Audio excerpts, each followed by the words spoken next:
Well, we have a little bit of a situation.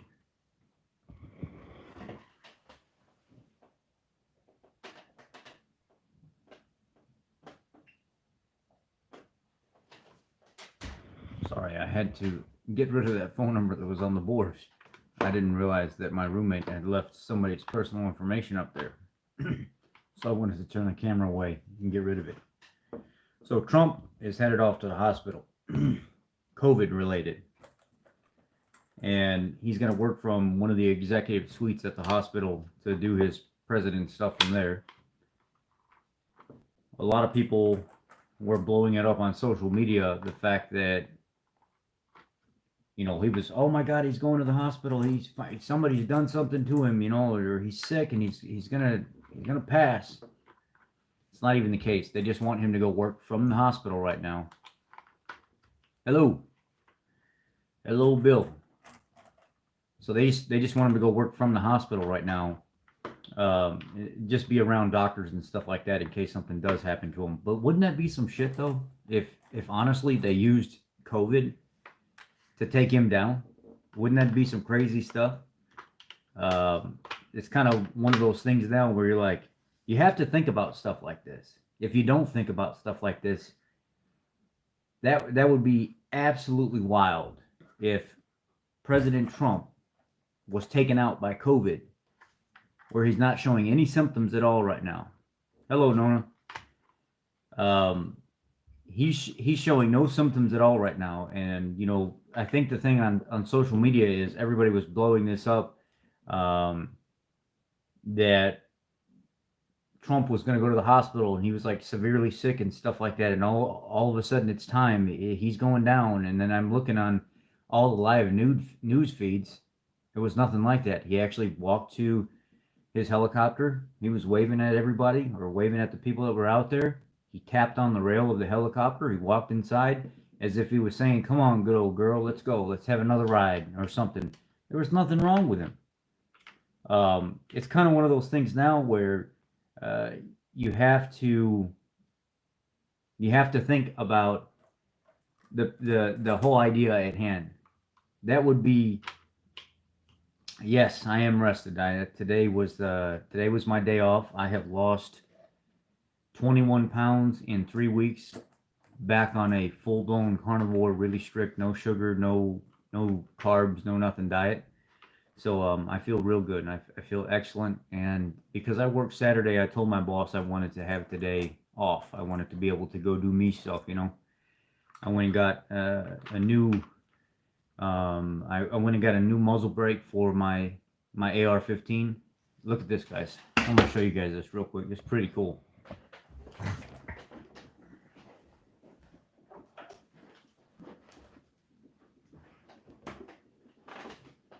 I ended up getting a new recon grip for it.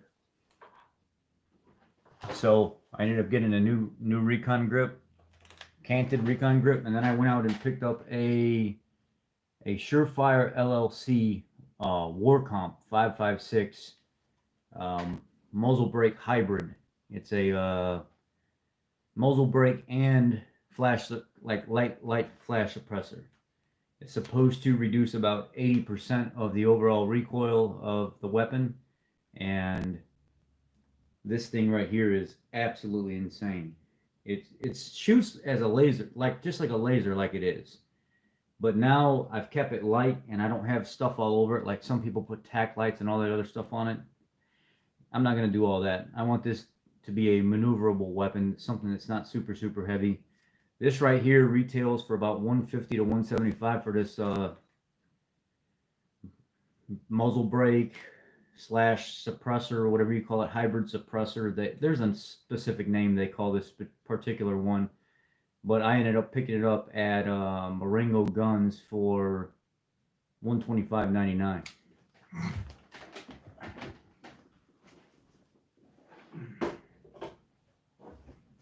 Enough about that. I'm going to go ahead and continue loading my ammunition here while we're talking.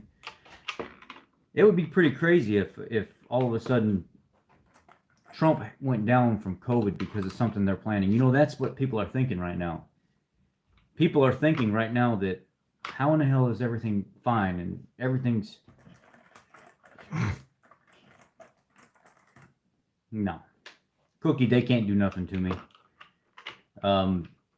Yeah, I've got PTSD, but PTSD doesn't mean that you cannot have a firearm. PTSD in a recovered state, counseling, everything else, where you don't have any known mental handicaps, there's nothing that they can do to you. They can't stop me from having that.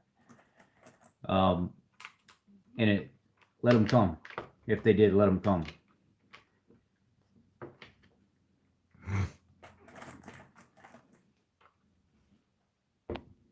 Let's see. Let me look at the messages real quick. Yeah, so he's been taking hydroxychloroquine the entire time. He said that he likes to use it as a precaution, as like a I don't know, you can say, like, kind of have it in his system in trace amounts, just to say that he's got something against COVID. And now we're dealing with the social media shitstorm of them trying to make it seem, oh, here's a couple things though. Can you imagine what the media is going to be like? I'm trying to say this correct. Can you imagine what the media is going to be like when he walks away from this with no symptoms, no nothing? All of a sudden he's just as fine as he is right now, and he tests negative for it. Do you know how much more ammunition for his fire he's going to have when he goes on national television and talks about this stuff? He's going to be like, well, I had COVID and I was completely fine. I mean, do you know how much fun he's going to have with this when he walks away from this whole entire thing and he's like, I had it. What's the big deal? It's going to be he's going to talk a lot of crap about this. I could almost assure you when he walks away from this.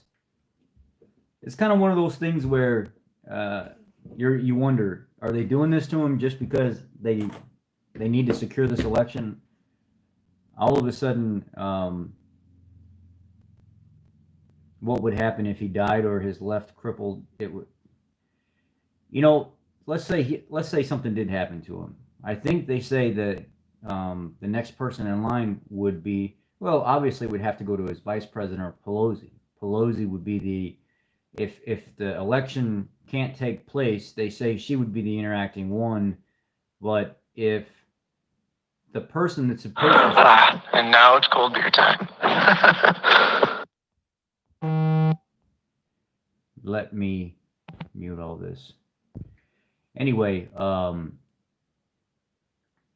let's say the election passes or whatever, and somebody has to step in, and it can't be like the vice president or something like that.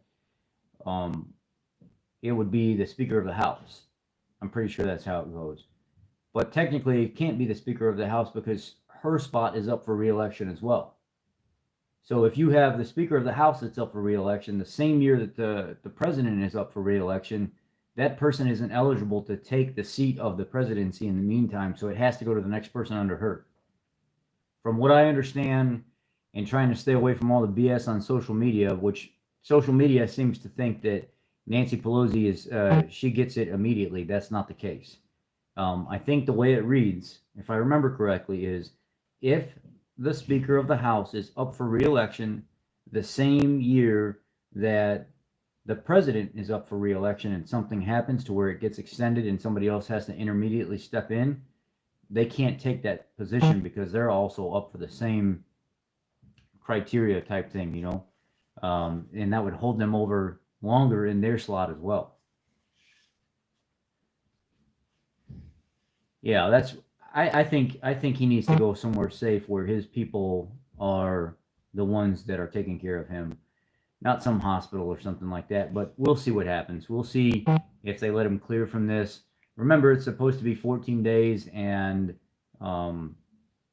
you're over it. That's the dormancy time or whatever of the downtime. Let me tell you a little bit of a personal story. I know 4 people that have been tested. And those 4 people that have been tested, every single one of them have been They've tested positive, but it's been false. The last person I know of that was tested was a Hispanic guy. He was tested the same time that I was tested, and we work together. We work together every single day. There's a lot of dealings and stuff that I have with him outside of work, and I do my own like private stuff as well, like side jobs and things of that nature. But I deal with this guy often. He tested positive, and he got worried, so he went and took his whole family to the testing facility 3 days later, and they all tested negative, including him. We're talking white blood cell count, the whole. We're not. They did not white blood cell count, but they did the blood and they did the nose swab, and they let him go back to work because it was false. It was a false. What do you call it? False positive. So a couple days later, they retest again, and he's completely fine. Same thing with the other two. They tested, and 5 or 6 days into it, the one guy went back, and out of the two guys, one, I don't know what happened to him because he quit and went somewhere else. He went to another job, but one of the guys came back to work, and he actually was fine 6 days later. No, he said, I never had a cold, I never had symptoms, I never had anything. And they told me the same testing facility said that he tested positive. But what a lot of people don't understand in the state of Illinois is J.B. Pritzker is a billionaire here.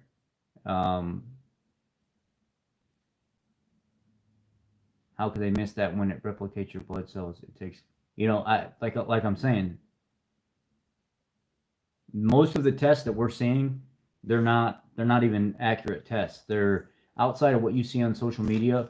All four of these people that I know of, within days of going in with getting tested positive from the beginning and then turning around and going back, they've all tested negative, and they've all been able to go right back to work.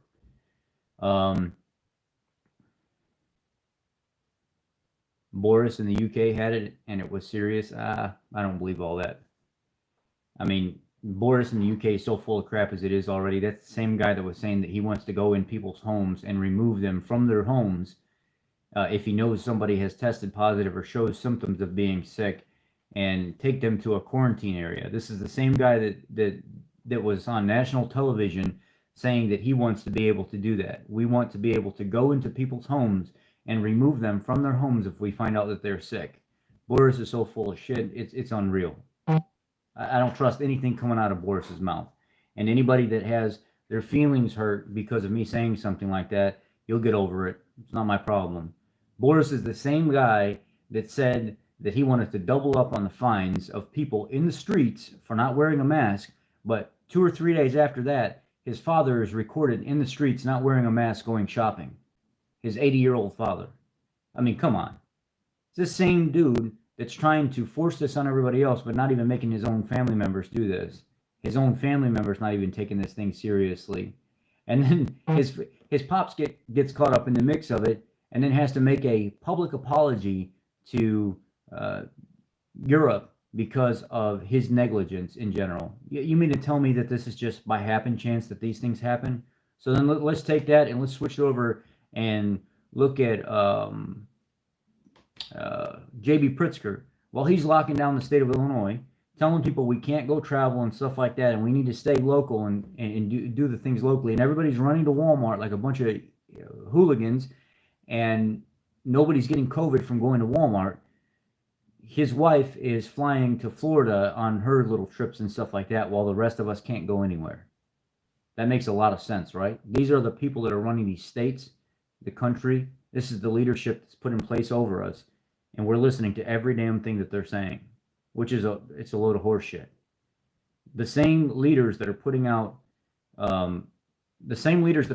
stuff to society are the same ones that are negligent in their own way of following what they should be doing per their guidelines. They're not even following their own guidelines. Look at Obama. Obama, during this whole pandemic thing, is out. He's recorded by media that are back in the trees, recording him on the golf course, while he knows and he's telling the rest of society, going along with what the CDC and the WHO says, you need to follow, and it's so serious, and guys, let's wear a mask and take care of each other and stuff like that. Yet he's going off to the golf course and having private golf courses open the golf course for him so he can go out there and golf while everybody else is stuck at home. Yeah, right. That makes a lot of sense. That makes a lot of sense why people look at Nancy Pelosi. Nancy Pelosi with her damn hairdresser or whatever, that she basically forced into opening up her salon to take care of Nancy Pelosi, but the rest of the society, we have to wait and we have to stop, put ourselves on hold so these yahoos out here can go live their life while we sit back and let ours just dwindle away. Look at Lori Lightfoot, Beetlejuice face. She is caught in the hair salon getting all her hair and stuff done as well, while everybody else shuts their places down. But they open it for her. She goes and gets her stuff done, but nobody else can go get theirs done. Another crooked ass garbage mayor. So you mean to tell me that these people that are saying and doing this stuff, oh yeah, you should go follow these guidelines, we're supposed to take them serious when they don't even follow their own guidelines? If any one of you out there, after hearing what I've just said, can honestly say it's logical to continue to follow their guidelines, you're full of shit. And you know you're full of shit. You're just looking for somebody to believe. You're looking for somebody to follow, like a little puppy dog gets lost. Out of all the things that are going on right now, if you can honestly look back and see it, all the people that have been talking about how serious this is, and them not even following their own guidelines and the bullshit that they put out, and you can continue to try to argue and justify why this whole COVID thing and the way they're handling it is legit, you're fake news. And that's the truth. And if people don't like it, I'm sorry for you. I'm sorry that you're that much asleep. Look at what is it, Slovakia?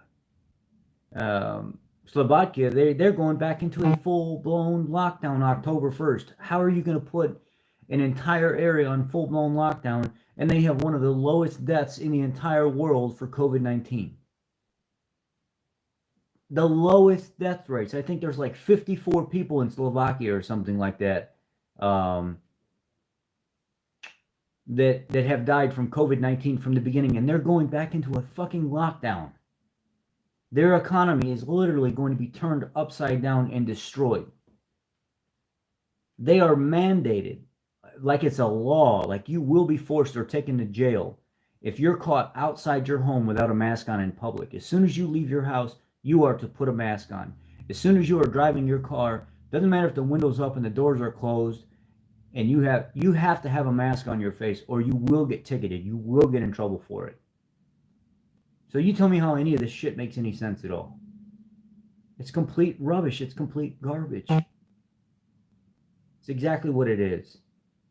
And a lot of the people that get COVID-19, all they have is just regular cold or light flu-like symptoms.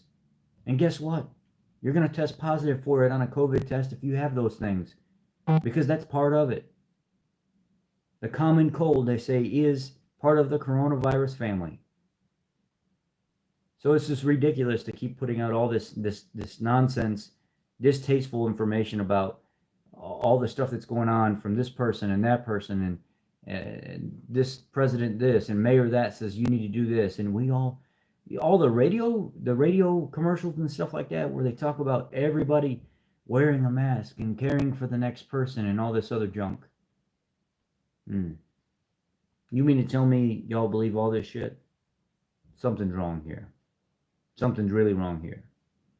If some of you were really that concerned with it, which I don't think you are, I think a lot of you that say you're concerned with it are completely full of shit to begin with, because you must not be that concerned. If you actually look at the criteria and the information that's put out, the most unhealthy people that have to worry about this the most are the people that have the most poor, terrible diet. Their immune system is tanked. A lot of the older people, a lot of the overweight people with medical conditions and stuff like that, you guys ain't changing nothing. You guys are still running out here to McDonald's and getting 4 or 5 double cheeseburgers and packages of Oreo cookies and drinking your soda pops and everything else. Because if you are really worried about that in the middle of a pandemic, then you would be changing something about your life to make things better. But a lot of you are doing the same damn thing. And don't tell me you're not. There might be 1 out of 100 of you that are, 1 out of 1,000 of you that have changed something, but most of you Don't tell me you've changed anything about yourself, because you know that's a bunch of crap.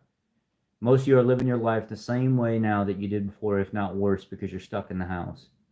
But if you look at what's going on with this whole entire thing by a compromised, weak immune system, you guys ain't doing nothing about it. Are you getting up in the morning taking 5,000 international units of vitamin D? I take 10,000 international units of vitamin D every morning. Are you getting enough zinc in? Are you guys getting enough good, like, magnesium, your trace minerals and stuff? I bet most of you don't even know what the hell that is. I bet most of you don't even know what that does. But you want to sit on social media and talk about how serious this COVID-19 thing is, but yet you don't even know or care enough about your own damn health to do anything about it, to prepare yourself in case you do get it. Because it seems like most of you that talk about COVID-19, that say it's the word, it's the Bible, when they say this stuff, don't know your ass from a hole in the ground, honestly.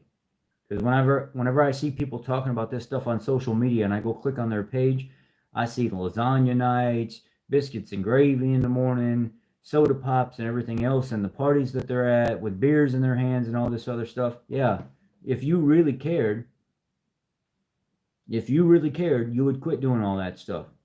You'd start cleaning up your diet, get rid of the sugar and the breads, the starchy foods and stuff like that. You know, while a lot of you are running around here spreading this bad information, you're not even doing anything to educate yourself or actually educate people on the matters at hand. But it seems like more people are interested in scaring people than they are trying to help them. You know, it would suck if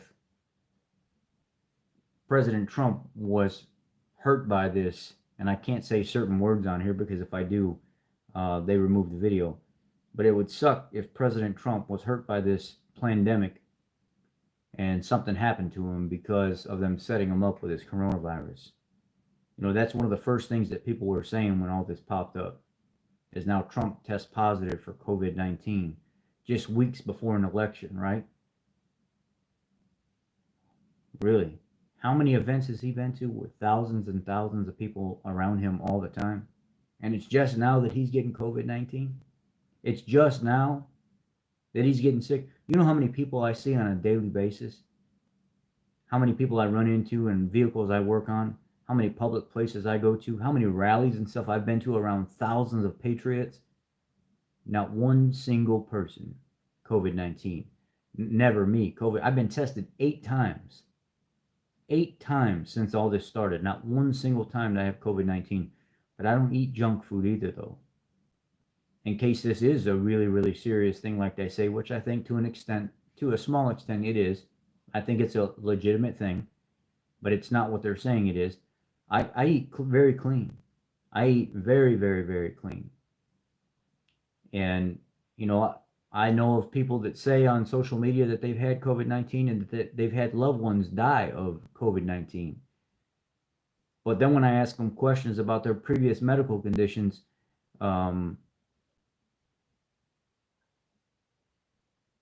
they sorry, I was reading the last comment that was on there. When I asked them about their medical conditions, how they live, how they ate, were they active people and stuff like that, were they in and out of the hospital throughout the last 10, 15 years of their life, a lot of these people that died of COVID-19 were already sick.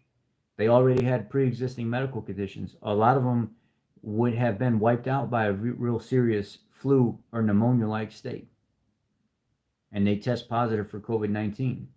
Well, you can't get into an argument with those people, for one, because that's their loved one that passed away of COVID-19.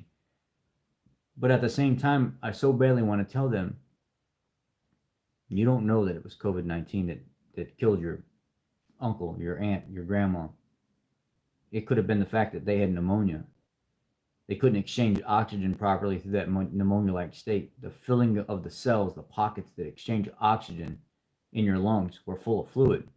And when you can't exchange oxygen because your lung pockets are full of fluid, you end up actually exhausting yourself and then you die.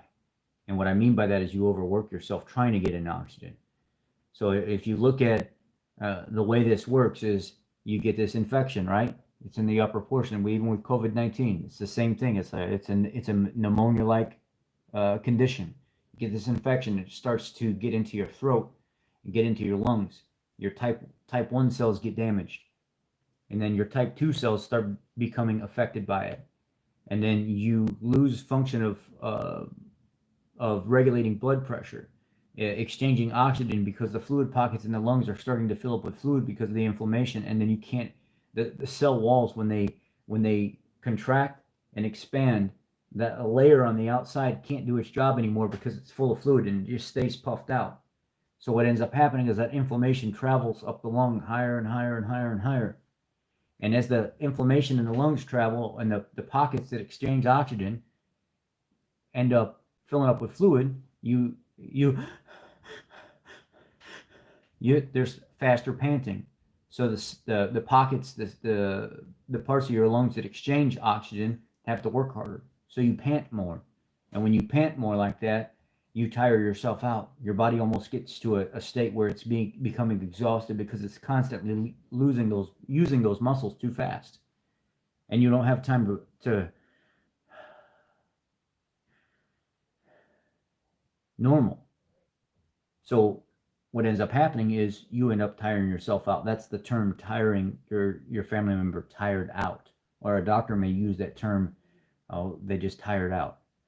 Well, if that's the case, that basically means they died. They died because their body couldn't function anymore at the rate that it was trying to function. That's when the panting and stuff starts to begin.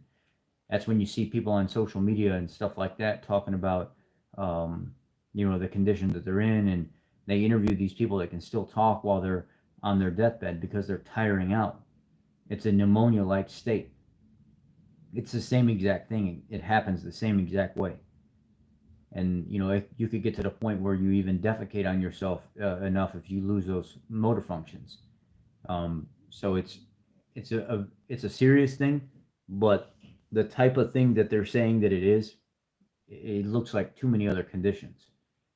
It looks like it's a very common thing to see every year, and people die from these types of things every single year, but they're not actually labeling it as what they're dying from. They're labeling it as something else. So COVID-19 is this big giant cover up for so many other things that they could be listed, the same symptoms the same way. The lack of taste, the sleeplessness, the irritability, the nausea and stuff like that. All these things that weren't there before that now are a symptom. Being white, it's a symptom of COVID-19. So we all have COVID-19. So they just keep adding stuff to the symptom chart. And that's what they did for months and months and months. And then when you get put on the ventilator for COVID-19 stuff, you have somebody in a pneumonia-like state, and their body already can't exchange oxygen. And then when you put a ventilator tube down them and you're trying to force oxygen in a set of lungs that already cannot exchange oxygen, you're basically killing them faster. That ventilator is not necessarily going to help them. If you can't exchange oxygen to begin with, and you can't get the inflammation in the lungs down, and then you put a ventilator in somebody's lungs that can't exchange oxygen, and you're trying to force them into the state of exchanging oxygen, now you just kill them faster. And remember that doctor that came out and he said it was like $13,000 to admit a patient and then $39,000 to put them on a ventilator? And it was reading right off that health chart of what the guideline to diagnosing somebody with COVID-19 and writing their actual death on the death certificate. And at first people were like, oh no, it's just $1,000 and all this other stuff. And I was like, are you guys asleep?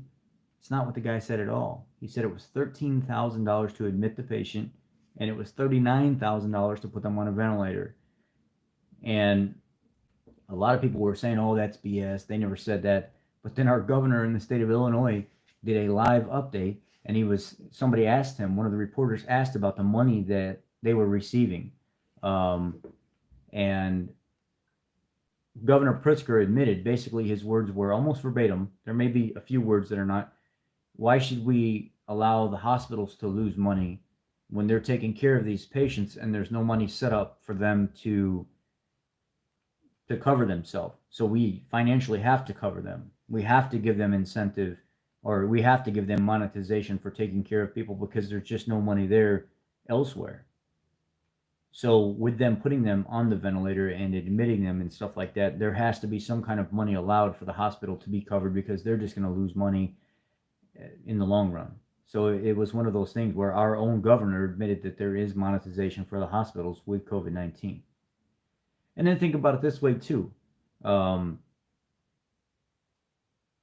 about it this way as well. Every single one of the employers that are out there are getting money. Not every single one of them. I can't say that. I can say that. Actually, every single employer that has payroll employees have a fund that is a COVID fund. And there's like up to 80 hours, 2 weeks of paid sick time that the government reimburses the employer for when that person gets COVID and has to go home for 2 weeks. Every time you clock in on most of your computer systems at work, I can't speak for everybody because it may be an administration thing that they can see, but you can't. Every time you go clock in, you'll see under your time off, your vacation, and then COVID health pay or something like that. It says like 79.3 hours, 80 hours or something to that extent. They will pay you if you get COVID to go home and stay home for 14 days. I wish I could get COVID, damn it. Pay me to go home and stay home. Give me COVID for down a day or two, something. Give me COVID for 2 weeks so I can go home and quarantine.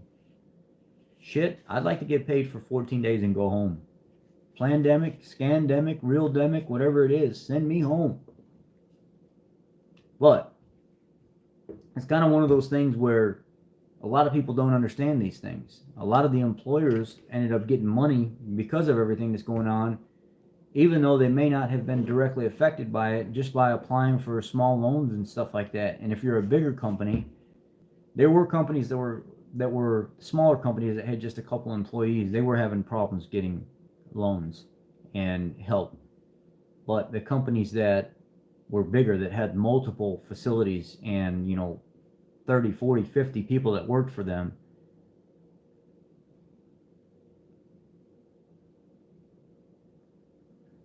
let's look here.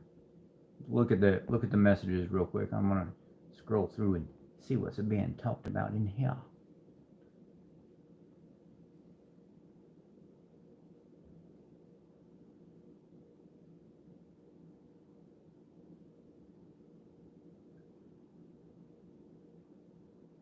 Somebody's birthday. Happy birthday.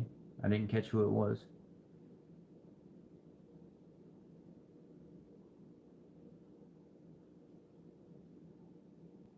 U.S. healthcare is a big scam. That is true. And let me I'm gonna actually touch on that real quick. You don't serve a high sodium diet? Well, I'm sorry for you then. Serving a high sodium diet in the presence of sugar and carbs is disastrous. You're right, that could cause a lot of issues.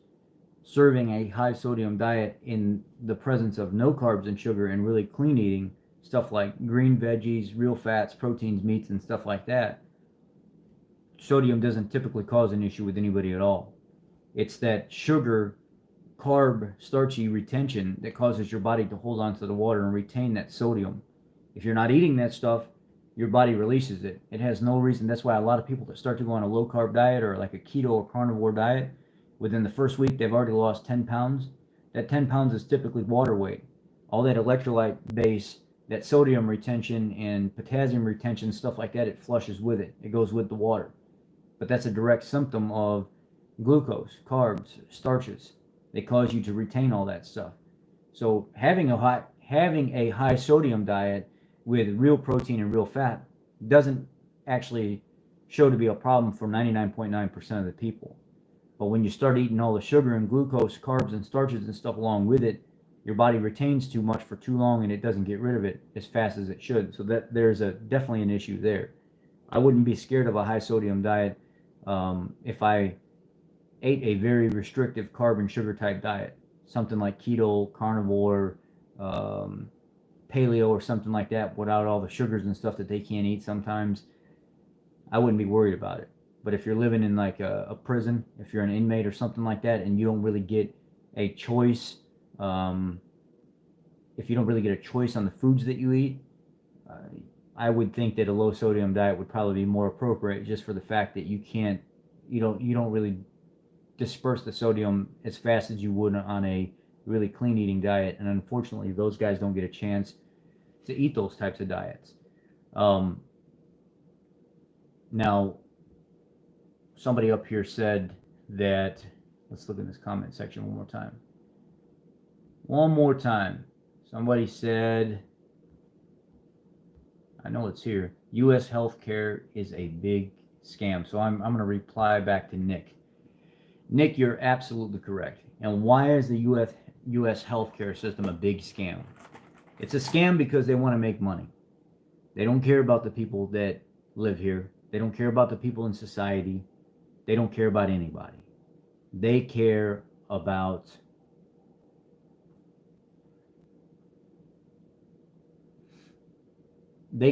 money.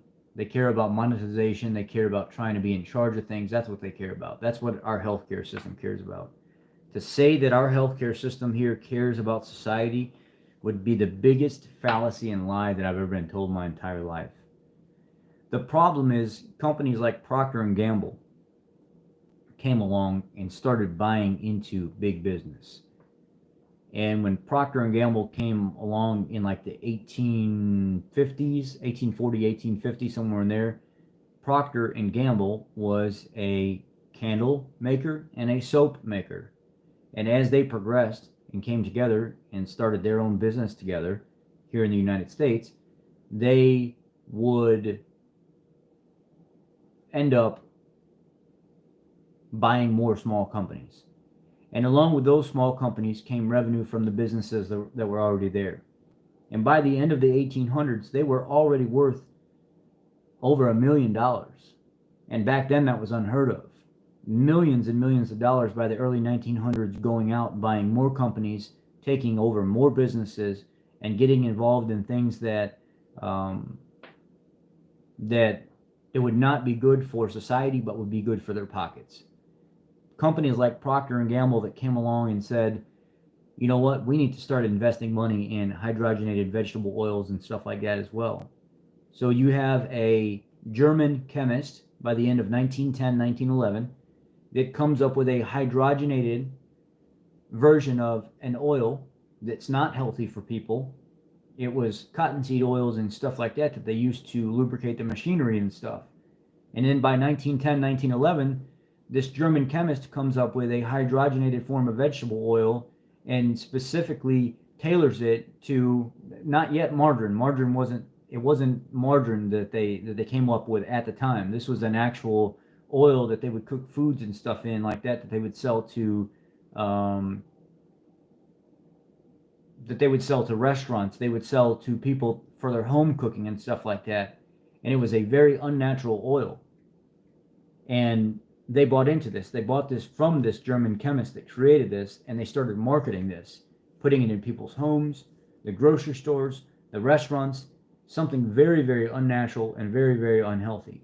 Every one of you out there that got canola oil, vegetable oil, any kinds of seed oil and stuff like that, that's a very unnatural oil typically. The best oils for you to eat are avocado oil, olive oil, fats that are rendered from animal fat, natural fats. And why is that? Because they have a higher saturated fat content. And that saturated fat that has been deemed from the 1950s on by an idiot named Ancel Keys with his diet heart hypothesis they have no double carbon bonds. Canola is the worst. You're right. And it doesn't, or they have, I forget how it is. They either saturated fats have double carbon bonds or don't have double carbon bonds. I think they have double carbon bonds. And when saturated fat is heated up, it's more stable. It doesn't turn rancid. You can leave it on your counter for weeks and weeks and weeks, sometimes even months. It doesn't go bad. And you're cooking that stuff. And it's a very natural, very high heat fat. And under heat, it doesn't really break down like other oils do. Avocado oil doesn't break down like other oils do. Olive oil doesn't break down like other oils do. Real butter doesn't break down like other oils do. But canola oil, vegetable oil, seed oils, they break down very, very fast. And people cook with that stuff all the time. And they think that stuff is healthy. Hey, so when you look at the bigger picture here of what you're saying, these companies that have come along throughout the years, that have bought all these other small companies, that have bought into the foods and stuff that we eat, like they come out with Pringles and Suzy Q's and all this other garbage food, margarine, which is a terrible food for people to eat. It's if you can look at a label and you can see that there's 30 different ingredients that make that product, it's something that you should stay away from. Margarine is one of those very unnatural people. I bet you if you go to your refrigerator right now, some of you out there that watch this video and you look down, you're going to see a tub of country crock in there. Why don't you take that crock of that tub of that crock and throw it right in the garbage right now, because that's some of the worst food that you can feed your family. I wouldn't feed that to my worst enemy. And people have that sitting right in their refrigerator. Oh, it tastes good, man. It's so easy to spread on that bread, man. Make me some good old, Oh, that stuff is garbage. Please check out this speech that happened.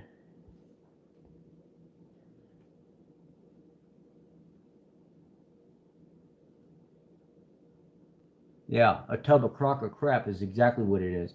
Now, there's a couple different stories that go along with that margarine, what margarine actually was, why it was created. A lot of people think that it was created for soldiers. I would say foreign soldiers, European soldiers, to keep weight on their body and stuff. It was a calorie form. Then there's another story going around where they actually created margarine to use to fatten up turkeys to keep them fat. And there was just so much left over that, well, why not sell it to society? If the turkeys can eat it and stay alive, then why can't people eat it and stay alive? But it was, regardless of what it was, the story, the theme that seems to stay consistent amongst the stories is it was used to keep weight in an unhealthy state on people, or in an emergency situation, give something calories. And it's one of the most trashy forms of nutrients that you can get. And a lot of people, when I see them in the grocery store, and I'll see some old lady that, she's like 75, 80 years old, and she's reaching down to grab a tub of butter.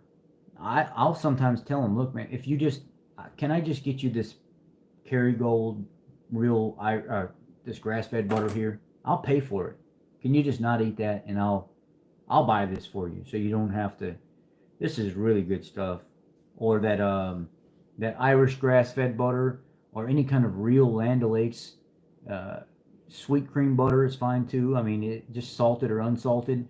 You look at the back and you turn it over, and if it says something like, just regular stick butter, regular real butter, and there's no problem there. You can have as much as you want. You're not going to have any issues. Quit eating the sugar along with it, and you'll be fine. So if you continue on through history, then there's nothing wrong with that, putting butter in your coffee. A lot of people do that on the keto diet. I don't necessarily like it. I won't get on my high horse about that. A lot of people they'll put like a teaspoon of butter or a tablespoon of butter, and they'll put a tablespoon of heavy whipping cream, and they'll blend it up, and they'll get this nice frothy coffee that's really decadent. I mean, it's excellent. It does taste good. I'm not a huge fan of it, but I'm not a fan of drinking my calories either, though. There's a reason for that. But everybody is different. If you put a little butter in your coffee in the morning before you go off to work, it actually holds your appetite over longer. And then you don't make those wrong choices of eating foods on impulse decisions and stuff like that. It also helps create energy early in the morning that you didn't have before. It creates this sated state of, I'm okay right now. I'm okay right now. I don't need to eat.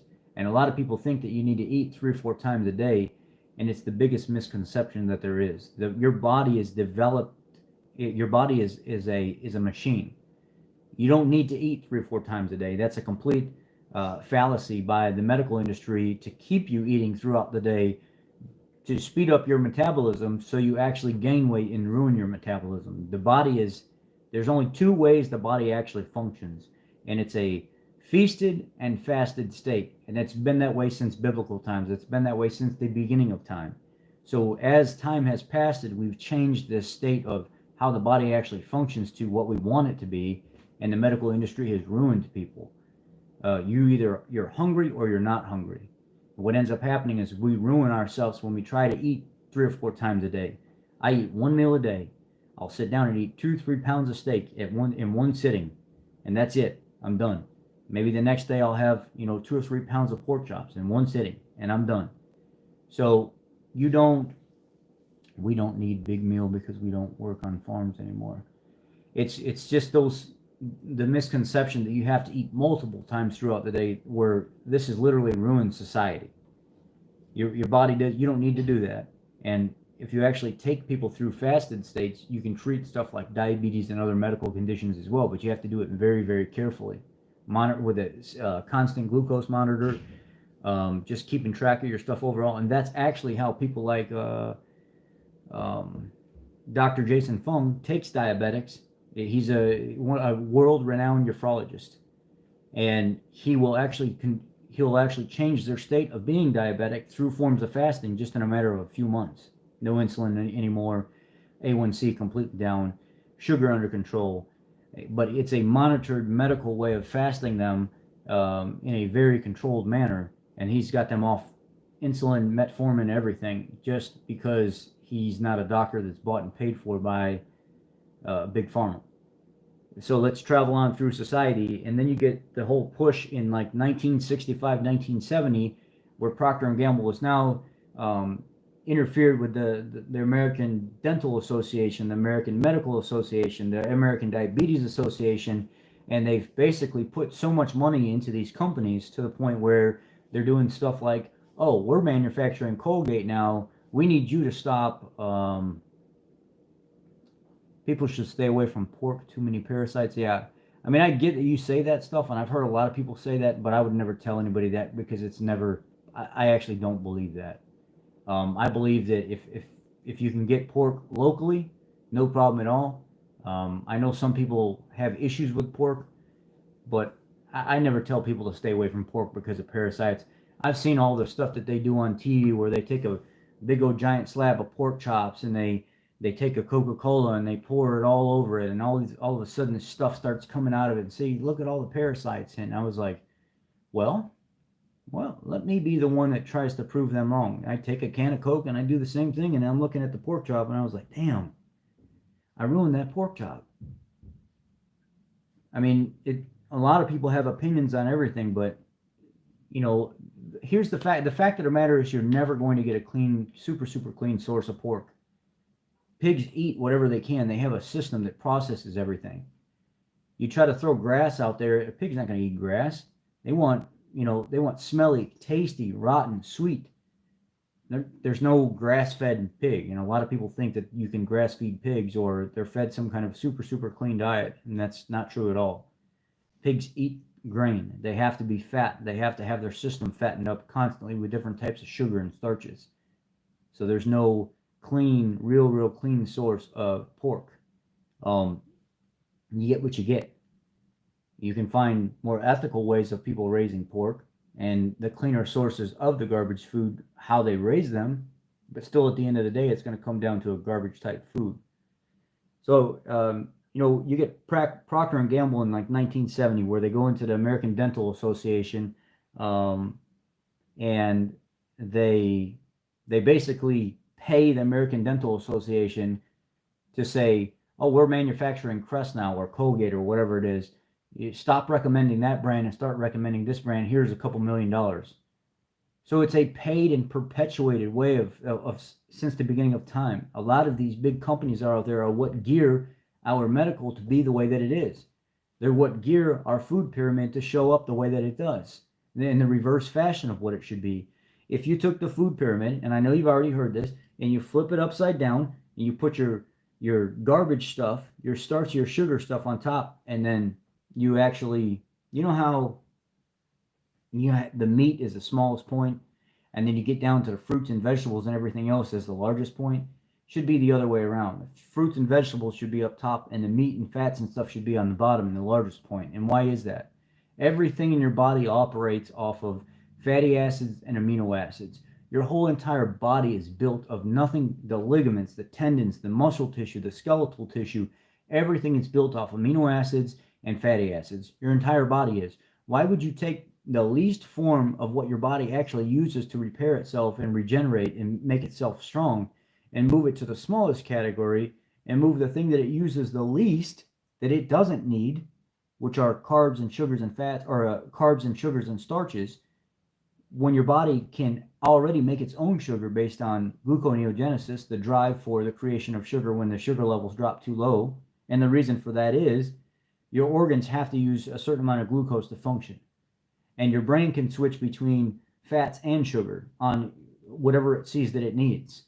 So with that being said, your body has to be able to make its own sugar in order to function. So that's why it takes the glycerol backbone of fat and strips it and creates a sugar form.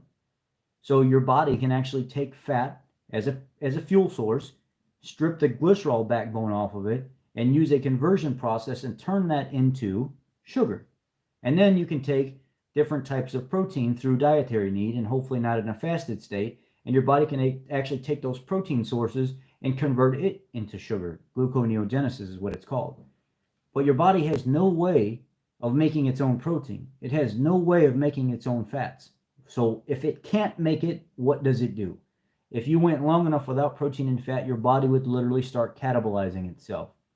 It would start eating the organs. It would start eating the muscle tissue. It would start eating the fat on your body. That's what happens in a fasted state.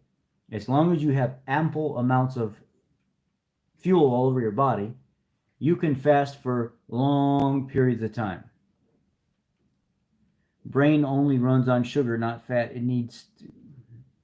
Your brain can run on either or. It can run on what it sees the need. The blood-brain barrier gets crossed by beta-hydroxybutyrate, which is the unlocking key for the blood-brain barrier. Beta-hydroxybutyrate is a derivative of a fat breakdown for ketone fuel. Your brain loves running off beta-hydroxybutyrate. It's the conversion process of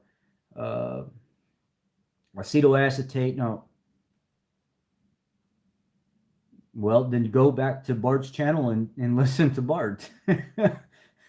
I don't have to agree with everything that Bart says. Bart is not my fuel god or my information god. I respect Bart and I respect what he does, but go back to his channel if you believe that and say, hey, the Keto Mechanic said that Bart is not your information god. I mean, seriously. Don't play us against each other and say, oh, Bart said this, so you're wrong. It's ridiculous.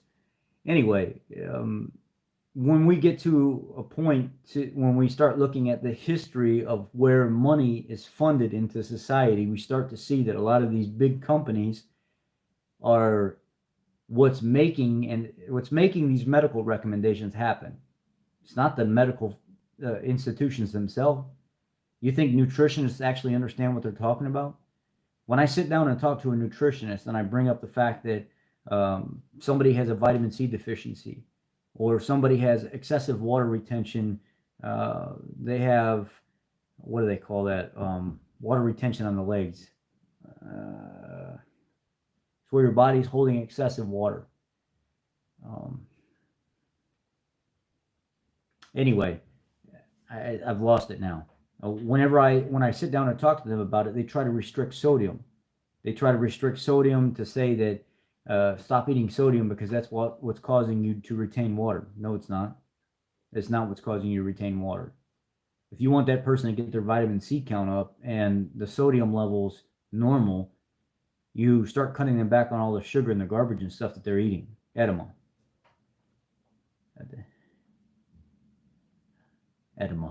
Edema, not edema. Anyway, I hate getting off track. I hate watching all the messages pop up and then derail me from my thought, and then I have to come follow back on my thought, and it's like, I wish I could just turn everything off and just and be done with it. I think there's a way that I can so I can stay on track, but I like to see the messages as well. But people, I'm human. I look at the messages and it throws me off, and then I want to start talking to them about whatever little thing that they have going on, and it's not something that I really like to do because it really screws me up. You're very welcome. I sat down with my doctor that brought a nutritionist in, and she was concerned about me being on, she was she was concerned about me being on a carnivore diet, and she wanted the VA nutritionist to talk to me. So I'm thinking to myself, I was like, well, okay, we'll have this conversation. She told me, oh yeah, don't eat this much sodium and don't eat that much sodium. I was like, why? Why should I not eat that much sodium?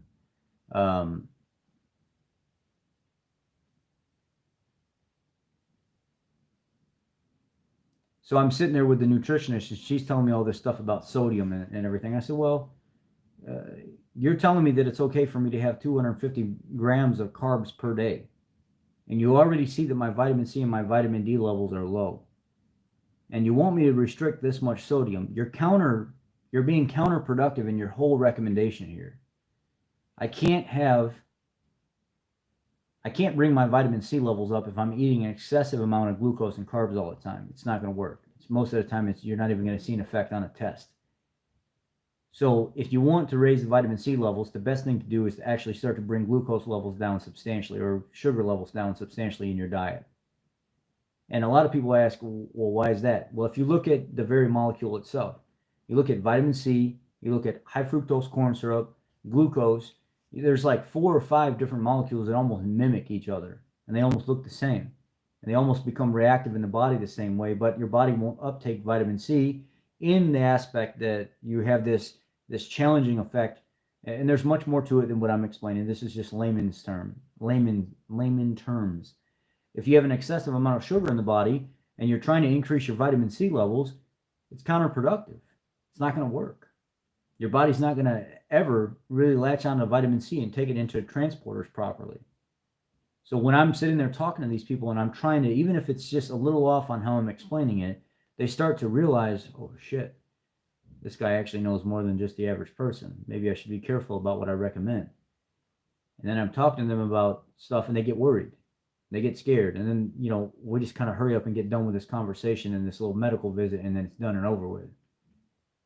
When somebody does their research or a little homework, or they know something about something, they start to get to the point where they start challenging people in life on the criteria of their knowledge. They become a threat. And if you look back in the entire history of everything that's been going on, you see these big companies like Procter & Gamble that have affected a lot of the criteria that's put out. They've put a lot of money into these schools and stuff to teach things a certain way, so doctors and these institutions get taught in a very liberal type environment, and they put out very poor information. This is how they go to school, with blinders on, just like this. So the rest of the world, they never see. They only see what's from one page to the other. That's it. And that's how they go out into society. That's how these kids are turned loose and say, okay, go fix people. Go help people heal. Out of a book. When I went to school to work on cars, there were so many things that they taught of us that were just irrelevant. Just straight garbage that we never even use or apply in the field. It's just a waste of time and makes things worse a lot of times. So being in a engineering type, industrial type environment for 7 years, learning trades and stuff like that, I realized that half of that stuff, if not more, doesn't even apply in real life. It's because they have to put it out because of criteria based in the books. It's a curriculum based learning. But then when you get out in society, and you actually start practicing these things that you learned in college, no. I tried what a lot of people say, oh, if you go get a pork chop and you pour a can of Coke over it, you can see all the worms and parasites coming out of it. Never once. I tried it and I wanted to see if it was true. It was complete garbage. It never happened. It's ridiculous. It's a very poor representation of pork being unhealthy. Let's just put it that way. Pork, by far, is the number one protein source for the amount of potassium per serving that's in it itself. If you look at beef, chicken, fish, one 8-ounce serving of pork has something like 900 milligrams. It's like a 900 or 1100. I'm on the phone now. But pork per serving has the highest amount of potassium than any other protein source out there that I'm aware of. So there's no way that I would even consider cutting pork out of my diet because of some bacteria that people have talked about that I've never actually seen happen to anybody. 1200 milligram. Okay. I know it was something high. I don't see the worms in my sushi because I'm eating the worms. I like eating the worms because the worms are protein sources and they go in my body and then I get extra protein and then I'm happy, right?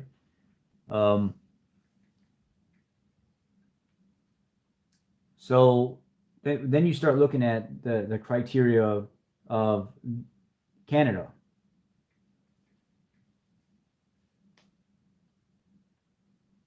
I don't eat a lot of pork, but when I do eat pork, I eat pork. Then you look at Canada. Canada's recently changed their medical recommendations. They're on like this shit-based vegan type diet or something now where their whole food plate is completely screwed up and you don't see people in Canada getting any healthier. If not, there's a huge decline.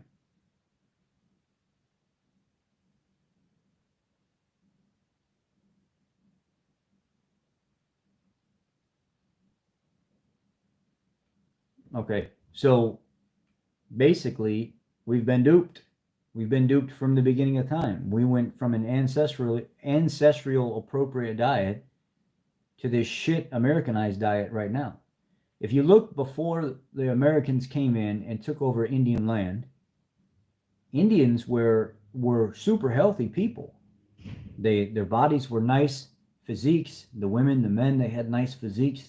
You didn't really see a lot of overweight people. They're always hunting and going to get their own food, raising their own food and stuff like that.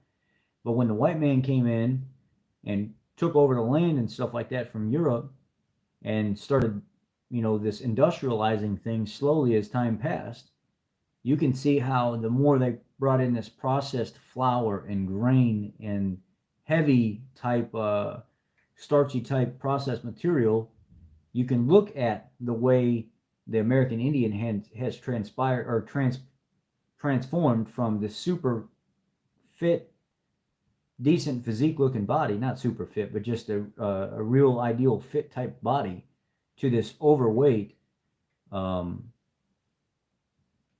really Indian people. There's a lot of Indian people that just look very, very, very sickly now.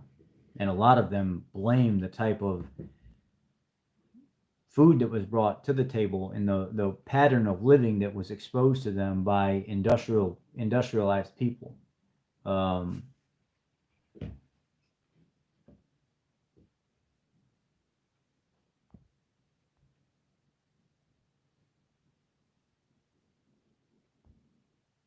No one ever follows the Canadian Food Guide. When they changed it, all tofu was sold out. Now it sits there on the shelves. God, I hope so. I'm so happy to hear that.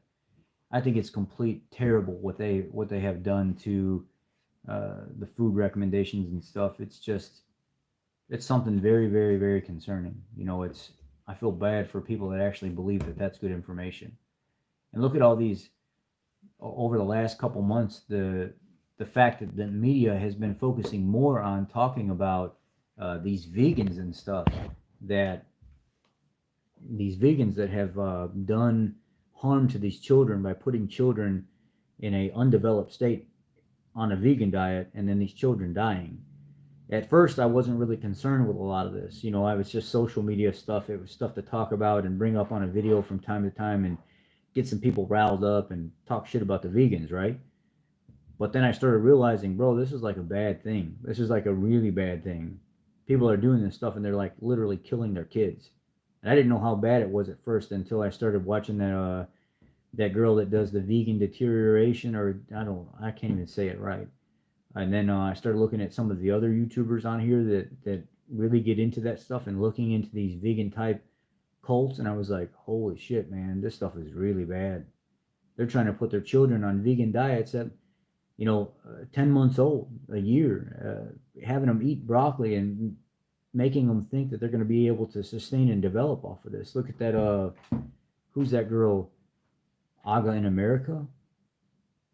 Yeah, I think it's Aga in America. Her baby looked like that baby was a damn alien. That baby looked like it was dying, and this was this thing that just this ongoing thing, and then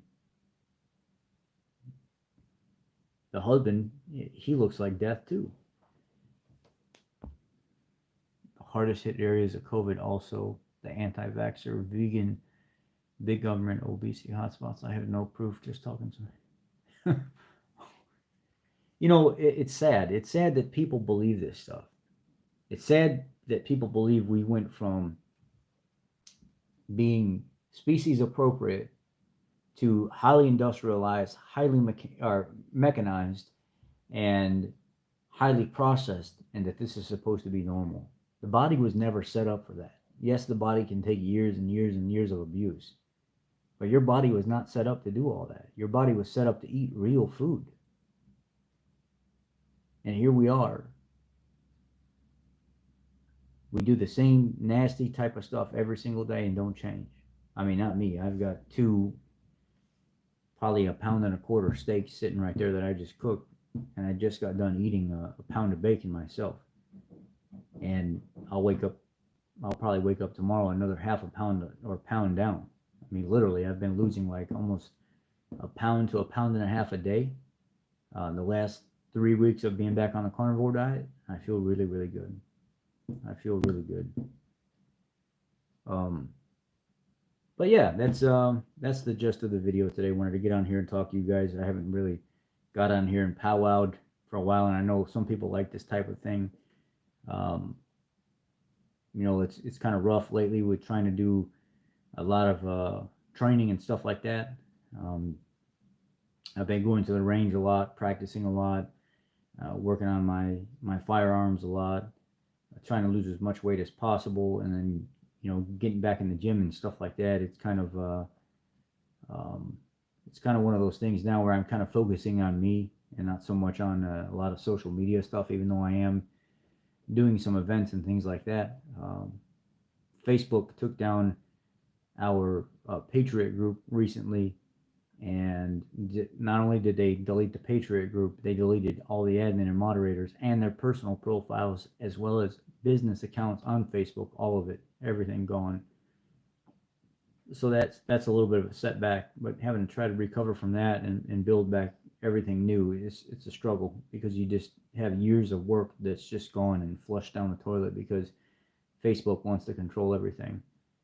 And then it's not just Facebook. There's a lot of these other social media platforms that follow suit with them. Discord is supposed to be an open server-based platform, but they've had tons of Patriot groups removed as well.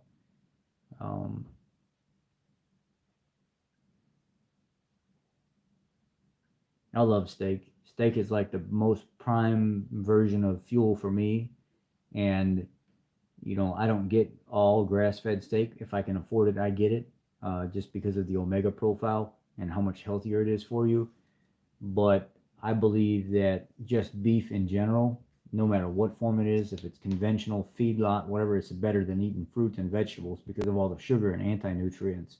So if I could afford grass-fed steak every day, I love the taste of it. It's very delicate. It's very unique. It's very tasty. I enjoy it. But I can't afford that. I mean, it's outrageous. You can go to a farmer like All Grass Farms, and you can get grass-fed beef there. And you can, if you buy in bulk, you can get it for almost $4 or $5 a pound, which that I can afford. But the $17 to $25 a pound steak stuff, I can't do that, man. In order for you to really be able to afford and get a good variety of your, or get good value for the money that you're spending, you got to buy like a 1/4 cow or 1/2 cow or something like that just to even make it feasible. I'm not going to go out and spend $25 a pound for a grass-fed steak, or $17, $18 a pound for it. I'm just going to get a regular steak, and it's 10 times better than anything else that I could eat without all the junk and stuff in it. So that's how I live. That's my life. That's my spiel. That's my speech. That's my jargon tonight. And President Trump is in the hospital, feeling completely fine with testing positive for COVID-19. Will they take President Trump out of his seat using COVID-19 as his killer? So that's it. I'm done. I'm off my high horse. my little spiel shenanigans is over. Let's do this again. Except we need more people on here. We need a lot of people on here so we can all talk crap to each other. Maybe I'll do like a open session here in the next day or two where we just get on here and just trash everything that we want to trash, just to make one big happy gathering of organic people that like to talk shit about the government, because I sure would love that. All right, guys. I'm out. Hasta la vista, chiquitita.